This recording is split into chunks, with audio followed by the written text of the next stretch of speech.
That's why I was against the court. The Serbs had already done such accusations also with the Bosnians. So if he is condemned, I think it would be outrageous. It would be outrageous and a scandal for the court because it's not true.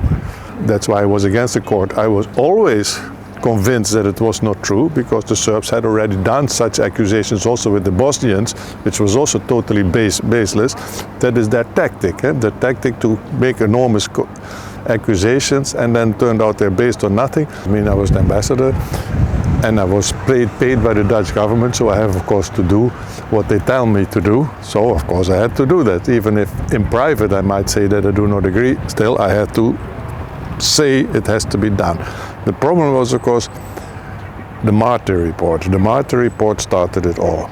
The Martyr report, which I think was extremely bad report, which I also reported to the Netherlands that it was a very bad report after I read it, and they were very angry with me that I should not, who do I think that I am to criticize such an important person, blah, blah, blah, blah. Anyway, it was not, they didn't like it, and that I said.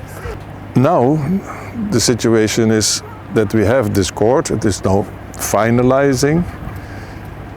Hopefully it will really stop, but we have to see, because the problem is, what they have done, the court, they have said that the UCK was a criminal organization, and that Thaçit and the others were the heads of it.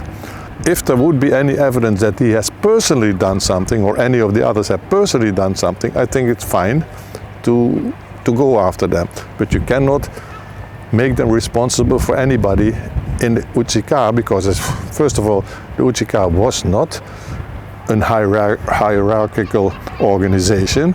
It was a loose group. Haradinaj was also UCK, but it had nothing to do with Thaçit, so they were all different groups.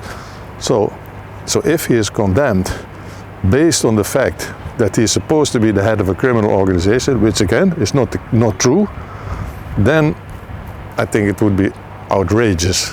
It would be outrageous and a scandal for the court because it's not true.